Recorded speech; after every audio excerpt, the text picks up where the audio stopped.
discomfort or pain into the wrists. Wrists are small structures, small bones, small ligaments. They all can get hurt if there's too much compression or too much stretching. So weight bearing is weirdly, yes, causing pain, but it is also the only way that eventually the pain will stop. If you never bear any weight on your hands, they will never be able to bear weight. Do you understand what I mean by that? So basically, if you never walk, you will never learn to walk. So your wrists will never learn how to bear weight if you never have them carry weight. The only thing is that you should never persist if there's pain. So if you do your plank, the first 3 seconds are comfortable and then it becomes hell on earth. Enjoy the first 3 seconds. As soon as the pain comes, move out. Do something else. Come to your elbows or start with a different variation. There's tons of ways to adapt.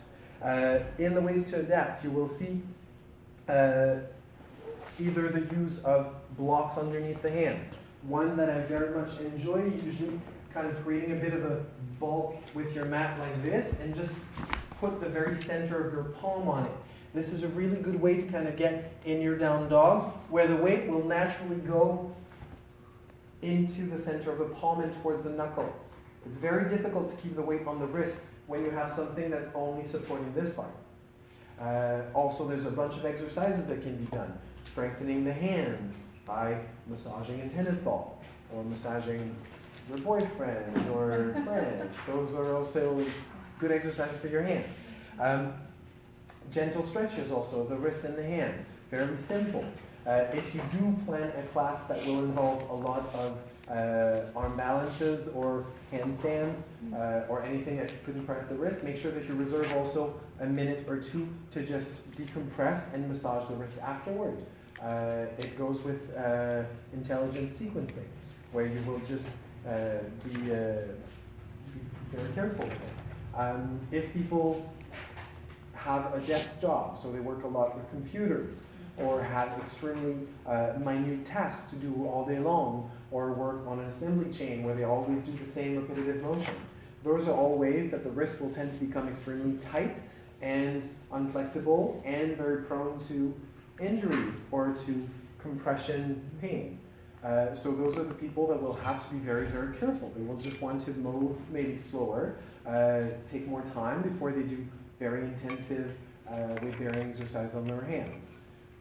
As I said again, the only way to get your wrist to eventually be comfortable at carrying weight is to challenge them at carrying it for just long enough before the pain comes. This is basically what can be done. Though yoga itself does not tend to create that much injuries per se in the wrists, unless you do some postures that could create injuries in the wrist, of course, handstands, because all the weight is there. But it's usually from very repeated, if you practice again and again and again. There was a friend of mine, she wanted to be able to do a handstand for a minute at a time. I was like, okay, yes, great. Though she practiced so much that she developed tendinitis in her thumb. So, I mean, she no longer had pain in her wrist, but she started having pain in her thumb. So again, it's all about measuring the intensity at which you want to do whatever you want to do. And I'm going over again. Good. So shoulders. Shoulder injuries. Shoulder injuries